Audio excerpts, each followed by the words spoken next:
ओम श्री बृहस्पति नमः। आप सभी का मेरे YouTube चैनल पर हार्दिक स्वागत है। बृहस्पति देवता की कृपा सदा आप और आपके परिवारजनों पर बनी रहे। आज सुनिए बृहस्पति देवता की व्रत कथा। कथा प्रारंभ करने से पहले आप सभी से अनुरोध है, कमेंट बॉक्स में बृहस्पति देवता की जय जरूर लिखिएगा। हे बृहस्पति देवता, इस कथा को कहने सुनने और हुंकारा भरने वाले सभी भक्तों की रक्षा करना, सभी की मनोकामनाएं पूर्ण करना। भारतवर्ष में एक प्रतापी और दानी राजा राज्य करता था। वह नित्य गरीबों और ब्राह्मणों की सहायता करता था। ये बात उसकी रानी को अच्छी नहीं लगती। वह ना तो गरीबों को दान देती और न ही भगवान का पूजन किया करती थी, और राजा को भी दान देने से मना किया करती थी। एक दिन राजा शिकार खेलने वन को गए हुए थे, तो रानी महल में अकेली थी। उसी समय बृहस्पति देव साधु वेश में राजा के महल में भिक्षा के लिए गए और भिक्षा मांगी। तब रानी ने भिक्षा देने से इनकार कर दिया और कहने लगी, हे साधु महाराज, मैं तो इस दान पुण्य से तंग आ गई हूँ। मेरा पति सारा धन लुटाता फिरता है। मेरी इच्छा है हमारा सारा धन नष्ट हो जाए, फिर न रहेगा बांस और न बजेगी बांसुरी। साधु ने कहा, देवी, तुम तो बड़ी विचित्र हो। धन संतान तो सभी चाहते हैं, पुत्र और लक्ष्मी तो पापी के घर में भी होनी चाहिए। यदि तुम्हारे पास अधिक धन है तो भूखों को भोजन दो, प्यासों के लिए प्याऊ बनवाओ, मुसाफिरों के लिए धर्मशालाएं खुलवाओ। जो निर्धन अपनी कुंवारी कन्याओं का विवाह नहीं कर सकते, उनका विवाह करा दो। ऐसे और कई काम हैं जिनके करने से तुम्हारा यश लोक परलोक में फैलेगा। परंतु रानी पर उपदेश का कोई प्रभाव नहीं पड़ा। वो कहने लगी, महाराज, आप मुझे कुछ न समझाएं। मैं ऐसा धन नहीं चाहती जो हर जगह बांटती फिरूं। साधु ने उत्तर दिया, यदि तुम्हारी ऐसी इच्छा है तो तथास्तु। तुम ऐसा करना कि बृहस्पतिवार को घर लीपकर पीली मिट्टी से अपना सिर धोकर स्नान करना, भट्टी चढ़ाकर कपड़े धोना। ऐसा करने से तुम्हारा सारा धन नष्ट हो जाएगा। इतना कहकर वह साधु महाराज वहां से आलोप हो गए। साधु के अनुसार कई बातों को पूरा करते हुए रानी को केवल 3 बृहस्पतिवार ही बीते थे कि उसकी समस्त धन संपत्ति नष्ट हो गई। भोजन के लिए राजा का परिवार तरसने लगा। तब एक दिन राजा ने रानी से कहा कि हे रानी, तुम यहीं रहो, मैं दूसरे देश को जाता हूँ। क्योंकि यहाँ पर सभी लोग मुझे जानते हैं, इसलिए मैं कोई भी छोटा कार्य नहीं कर सकता। ऐसा कहकर राजा परदेश चला गया। वहां जंगल से लकड़ी काट कर लाता और शहर में बेचता। इस तरह वह अपना जीवन व्यतीत करने लगा। इधर राजा के परदेश जाते ही रानी और दासी दुखी रहने लगी। एक बार जब रानी और दासी को 7 दिन तक बिना भोजन के रहना पड़ा, तब रानी ने अपनी दासी से कहा, हे दासी, पास ही के नगर में मेरी बहन रहती है। वह बड़ी धनवान है। तू उसके पास जा और कुछ ले आ, ताकि थोड़ी बहुत गुजर बसर हो जाए। दासी रानी की बहन के पास गई। उस दिन गुरुवार था और रानी की बहन उस समय बृहस्पतिवार व्रत की कथा सुन रही थी। दासी ने रानी की बहन को अपनी रानी का संदेश दिया, लेकिन रानी की बड़ी बहन ने कोई उत्तर नहीं दिया। जब दासी को रानी की बहन से कोई उत्तर नहीं मिला तो वह बहुत दुखी हुई। उसे क्रोध भी आया। दासी ने वापस आकर रानी को सारी बात बता दी। सुनकर रानी अपने भाग्य को कोसने लगी। उधर रानी की बहन ने सोचा कि मेरी बहन की दासी आई थी, परंतु मैं उससे नहीं बोली, इससे वह बहुत दुखी हुई होगी। कथा सुनकर और पूजन समाप्त करके वह अपनी बहन के घर आई और कहने लगी, हे बहन, मैं बृहस्पतिवार का व्रत कर रही थी। तुम्हारी दासी मेरे घर आई थी, परंतु जब तक कथा होती है तब तक ना तो उठते हैं और ना ही बोलते हैं, इसलिए मैं नहीं बोली। कहो, दासी क्यों गई थी? रानी बोली, बहन, तुमसे क्या छुपाऊं, हमारे घर में खाने तक को अनाज नहीं था। ऐसा कहते कहते रानी की आंखें भर आई। उसने दासी समेत पिछले 7 दिनों से भूखे रहने की बात अपनी बहन को विस्तार पूर्वक सुना दी। रानी की बहन बोली, देखो बहन, भगवान बृहस्पति देव सबकी मनोकामनाओं को पूर्ण करते हैं। देखो, शायद तुम्हारे घर में अनाज रखा हो।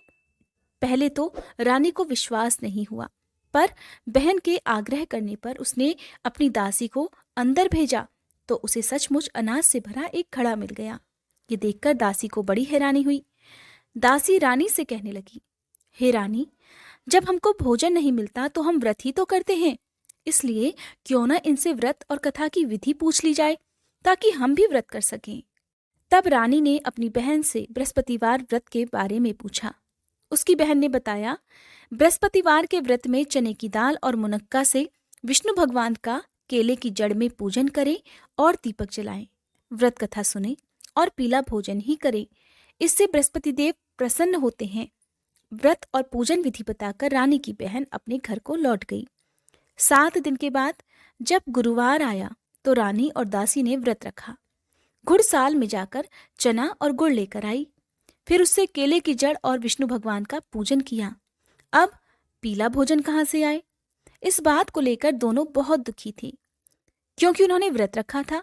इसलिए बृहस्पति देव उनसे प्रसन्न थे। इसलिए बृहस्पति देव एक साधारण व्यक्ति का रूप धारण कर 2 थालों में सुंदर पीला भोजन दासी को दे गए। भोजन पाकर दासी प्रसन्न हुई और फिर रानी के साथ मिलकर भोजन ग्रहण किया। उसके बाद वे सभी गुरुवार को व्रत और पूजन करने लगी। बृहस्पति भगवान की कृपा से उनके पास फिर से धन संपत्ति आ गई, परंतु रानी फिर से पहले की तरह आलस करने लगी। तब दासी कहने लगी, देखो रानी, तुम पहले भी इसी प्रकार आलस करती थी। तुम्हें धन रखने में कष्ट होता था, इसी कारण सभी धन नष्ट हो गया। और अब जब भगवान बृहस्पति की कृपा से हमें धन मिला है तो तुम्हें फिर से आलस्य होता है। रानी को समझाते हुए दासी कहती है कि बड़ी मुसीबतों के बाद हमने यह धन पाया है, इसलिए हमें दान पुण्य करना चाहिए, भूखे मनुष्यों को भोजन कराना चाहिए और धन को शुभ कार्यों में खर्च करना चाहिए, जिससे तुम्हारे कुल का यश बढ़ेगा, स्वर्ग की प्राप्ति होगी और पितृ प्रसन्न होंगे। दासी की बात मानकर रानी अपना धन शुभ कार्यों में खर्च करने लगी, जिससे पूरे नगर में उसका यश फैलने लगा। उधर एक दिन राजा दुखी होकर जंगल में एक पेड़ के नीचे आसन जमाकर बैठ गया। वह अपनी दशा को याद करके व्याकुल होने लगा। उस दिन बृहस्पतिवार का दिन था। एकाएक उसने देखा कि निर्जन वन में एक साधु प्रकट हुए। वह साधु वेश में स्वयं बृहस्पति देवता थे।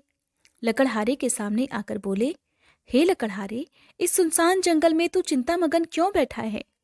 लकड़हारे ने दोनों हाथ जोड़कर प्रणाम किया और उत्तर दिया, महात्मा जी, आप सब कुछ जानते हैं, मैं क्या कहूँ?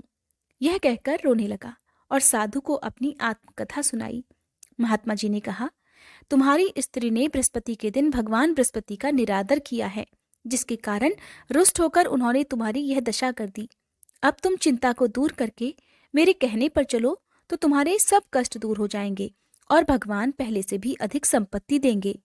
तुम बृहस्पति के दिन कथा किया करो, 2 पैसे के चने मुनक्का लाकर उसका प्रसाद बनाओ और शुद्ध जल से लोटे में शक्कर मिलाकर अमृत तैयार करो। कथा के बाद अपने सारे परिवार और सुनने वाले प्रेमियों में अमृत और प्रसाद बांटकर आप भी ग्रहण करो। ऐसा करने से भगवान तुम्हारी सब मनोकामनाएं पूर्ण करेंगे। साधु के ऐसे वचन सुनकर लकड़हारा बोला, हे प्रभु, मुझे लकड़ी बेचकर इतना पैसा नहीं मिलता जिससे भोजन के उपरांत मैं कुछ बचा सकूं। मैंने रात्रि में अपनी स्त्री को व्याकुल देखा है। मेरे पास कुछ भी नहीं जिससे मैं उसकी खबर मंगा सकूं। साधु ने कहा, हे लकड़हारे, तुम किसी बात की चिंता मत करो। बृहस्पति के दिन तुम रोजाना की तरह लकड़ियां लेकर शहर को जाओ। तुमको रोज से 2 गुना धन प्राप्त होगा, जिससे तुम भली भांति भोजन कर लोगे और बृहस्पति देव की पूजा का सामान भी आ जाएगा। इतना कहकर साधु अंतर्ध्यान हो गए। धीरे धीरे समय व्यतीत होने पर फिर वही बृहस्पतिवार का दिन आया। लकड़हारा जंगल से लकड़ी काटकर किसी शहर में बेचने गया। उसे उस दिन और दिन से अधिक पैसा मिला। राजा ने चना गुड़ आदि लाकर गुरुवार का व्रत किया। उस दिन से उसके सभी क्लेश दूर हुए, परंतु जब दोबारा गुरुवार का दिन आया तो बृहस्पतिवार का व्रत करना भूल गया। इस कारण बृहस्पति भगवान नाराज हो गए। उस दिन उस नगर के राजा ने विशाल यज्ञ का आयोजन किया और शहर में यह घोषणा करा दी कि कोई भी मनुष्य अपने घर में भोजन न बनावे, न आग जलावे। समस्त जनता मेरे यहाँ भोजन करने आवे। इस आज्ञा को जो नहीं मानेगा उसे फांसी की सजा दी जाएगी। इस तरह की घोषणा संपूर्ण नगर में करवा दी गई। राजा की आज्ञा अनुसार शहर के सभी लोग भोजन करने गए, लेकिन लकड़हारा कुछ देर से पहुंचा, इसलिए राजा उसको अपने साथ घर लिवा ले गए और ले जाकर भोजन करा रहे थे तो रानी की दृष्टि उस खूंटी पर पड़ी जिस पर उसका हार लटका हुआ था। वह वहां पर दिखाई नहीं दिया। रानी ने निश्चय किया कि मेरा हार इस मनुष्य ने ही चुरा लिया है। उसी समय सिपाहियों को बुलाकर उसको कारागार में डलवा दिया। अब जब लकड़हारा कारागार में पड़ गया तो बहुत दुखी होकर विचार करने लगा कि न जाने कौन से पूर्व जन्म के कर्म से मुझे यह दुख प्राप्त हुआ है, और उसी साधु को याद करने लगा जो कि जंगल में मिला था। उसी समय तत्काल बृहस्पति देव साधु के रूप में प्रकट हुए और उसकी दशा को देखकर कहने लगे, अरे मूर्ख, तूने बृहस्पति देव की कथा नहीं करी, इस कारण तुझे दुख प्राप्त हुआ है। अब चिंता मत कर, बृहस्पतिवार के दिन कारागार के दरवाजे पर 4 पैसे पड़े मिलेंगे, उनसे तू बृहस्पति देव की पूजा करना, तेरे सभी कष्ट दूर हो जाएंगे। बृहस्पति के दिन उसे 4 पैसे पड़े मिले। लकड़हारे ने कथा कही। उसी रात्रि को बृहस्पति देव ने उस नगर के राजा को स्वप्न में कहा, हे राजा, तुमने जिस आदमी को कारागार में बंद कर दिया है वह निर्दोष है, वह राजा है, उसे छोड़ देना। रानी का हार उसी खूंटी पर लटका है, अगर तू ऐसा नहीं करेगा तो मैं तेरे राज्य को नष्ट कर दूंगा। इस तरह रात्रि के स्वप्न को देखकर राजा प्रातःकाल उठा और खूंटी पर हार देखकर लकड़हारे को बुलाकर क्षमा मांगी और लकड़हारे को योग्य सुंदर वस्त्र आभूषण देकर विदा कर दिया। बृहस्पति देव की आज्ञानुसार लकड़हारा अपने नगर को चल दिया। राजा जब अपने नगर के निकट पहुंचा तो उसे बड़ा आश्चर्य हुआ। नगर में पहले से अधिक बाग, तालाब, कुएं और बहुत सी धर्मशाला, मंदिर आदि बन गई हैं। राजा ने पूछा, यह किसका बाग और धर्मशाला है? तब नगर के सब लोग कहने लगे, ये सब रानी और बांदी के हैं। तो राजा को आश्चर्य हुआ और गुस्सा भी आया। जब रानी ने यह खबर सुनी कि राजा आ रहे हैं तो उन्होंने बांदी से कहा कि हे दासी, देख, राजा हमको कितनी बुरी हालत में छोड़ गए थे। हमारी ऐसी हालत देखकर वह लौट ना जाए, इसलिए तू दरवाजे पर खड़ी हो जा। आज्ञानुसार दासी दरवाजे पर खड़ी हो गई। राजा आए तो उन्हें अपने साथ लिवा लाई। तब राजा ने क्रोध करके अपनी रानी से पूछा कि यह धन तुम्हें कैसे प्राप्त हुआ है? तब उन्होंने कहा, हमें यह सब धन बृहस्पति देव के इस व्रत के प्रभाव से प्राप्त हुआ है। राजा ने निश्चय किया कि 7 रोज बाद तो सभी बृहस्पति देव का पूजन करते हैं, परंतु मैं प्रतिदिन दिन में 3 बार कहानी और रोज व्रत किया करूंगा। अब हर समय राजा के दुपट्टे में चने की दाल बंधी रहती और दिन में 3 बार कहानी कहता। एक रोज राजा ने विचार किया कि चलो अपनी बहन के यहाँ हो आवे। इस तरह निश्चय कर राजा घोड़े पर सवार होकर अपनी बहन के यहाँ को चलने लगा। मार्ग में उसने देखा कि कुछ आदमी एक मुर्दे को लिए जा रहे हैं। उन्हें रोककर राजा कहने लगा, अरे भाइयों, मेरी बृहस्पति देव की कथा सुन लो। वे बोले, लो, हमारा तो आदमी मर गया है, इसको अपनी कथा की पड़ी है। परंतु कुछ आदमी कहने लगे, अच्छा कहो, हम तुम्हारी कथा भी सुनेंगे। राजा ने दाल निकाली और जब कथा आधी हुई थी कि मुर्दा हिलने लग गया। जब कथा समाप्त हो गई तो राम राम करके वो मनुष्य उठ खड़ा हुआ। आगे मार्ग में उसे एक किसान खेत में हल चलाता मिला। राजा ने उसे देखा और उससे बोले, अरे भैया, तुम मेरी बृहस्पतिवार की कथा सुन लो। किसान कहने लगा, जब तक मैं तेरी कथा सुनूंगा तब तक 4 हरैया जोत लूंगा, जा अपनी कथा किसी और को सुनाना। इस तरह राजा आगे चलने लगा। राजा के हटते ही बैल पछाड़ खाकर गिर गए और किसान के पेट में बड़ी जोर का दर्द होने लगा। उसी समय उसकी माँ रोटी लेकर आई। उसने जब यह देखा तो अपने पुत्र से सब हाल पूछा और बेटे ने सभी हाल कह दिया। तो बुढ़िया दौड़ी दौड़ी उस घुड़सवार के पास गई और कहने लगी, मैं तेरी कथा सुनूंगी, तू अपनी कथा मेरे खेत पर चलकर ही कहना। राजा ने बुढ़िया के खेत पर जाकर कथा कही, जिसके सुनते ही वह बैल उठ खड़े हुए और किसान के पेट का दर्द भी बंद हो गया। अब राजा अपनी बहन के घर पहुंचा। बहन ने अपने भाई की खूब मेहमानी की। दूसरे रोज प्रातःकाल राजा जगा तो वह देखने लगा कि सब लोग भोजन कर रहे हैं। राजा ने अपनी बहन से कहा, ऐसा कोई मनुष्य है जिसने भोजन ना किया हो? मेरी बृहस्पतिवार की कथा सुन ले। बहन बोली, हे भैया, यह देश ऐसा ही है कि पहले यहाँ लोग भोजन करते हैं, बाद में अन्य काम करते हैं। अगर कोई पड़ोस में हो तो देखाऊं। ऐसा कहकर वह देखने चली गई, परंतु उसे ऐसा कोई व्यक्ति नहीं मिला जिसने भोजन ना किया हो। अतः वह एक कुम्हार के घर गई जिसका लड़का बीमार था। उसे मालूम हुआ उसके यहाँ 3 रोज से किसी ने भोजन नहीं किया है। रानी ने अपने भाई की कथा सुनने के लिए कुम्हार से कहा तो वह तैयार हो गया। राजा ने जाकर बृहस्पतिवार की कथा कही, जिसको सुनकर उसका लड़का ठीक हो गया। अब तो राजा की प्रशंसा होने लगी। एक रोज राजा ने अपनी बहन से कहा, हे बहन, हम अपने घर को जाएंगे, तुम भी तैयार हो जाओ। राजा की बहन ने अपनी सास से कहा। सास ने कहा, हाँ चली जा, परंतु अपने लड़कों को मत ले जाना, क्योंकि तेरे भाई की कोई औलाद नहीं है। बहन ने अपने भैया से कहा, हे भैया, मैं तो चलूंगी, पर कोई बालक नहीं जाएगा। राजा कहने लगा, जब कोई बालक नहीं चलेगा तब तुम भी क्या करोगी। बड़े दुखी मन से राजा अपने नगर को लौट आया। राजा ने अपनी रानी से कहा, हम निर्वंशी राजा हैं, हमारा मुंह देखने का धर्म नहीं है, और कुछ भोजन आदि नहीं किया। रानी बोली, हे प्रभु, बृहस्पति देव ने हमें सब कुछ दिया है, वो हमें औलाद भी अवश्य देंगे। उसी रात को बृहस्पति देव ने राजा से स्वप्न में कहा, हे राजा, उठ, सभी सोच त्याग दे, तेरी रानी गर्भ से है। राजा को यह बात सुनकर बड़ी खुशी हुई, और 9वें महीने रानी के गर्भ से एक सुंदर पुत्र पैदा हुआ। तब राजा बोला, हे रानी, स्त्री बिना भोजन के रह सकती है, पर बिना कहे नहीं रह सकती। जब मेरी बहन आवे तब तुम उससे कुछ मत कहना। रानी ने सुनकर हाँ कर दिया।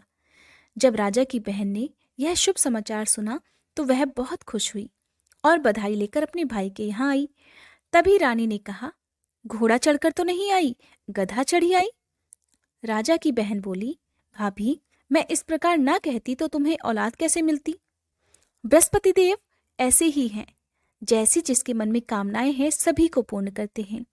जो सद्भावना पूर्वक बृहस्पतिवार का व्रत करता है और कथा पढ़ता है अथवा सुनता है और दूसरों को सुनाता है, बृहस्पति देव उसकी सभी मनोकामनाएं पूर्ण करते हैं।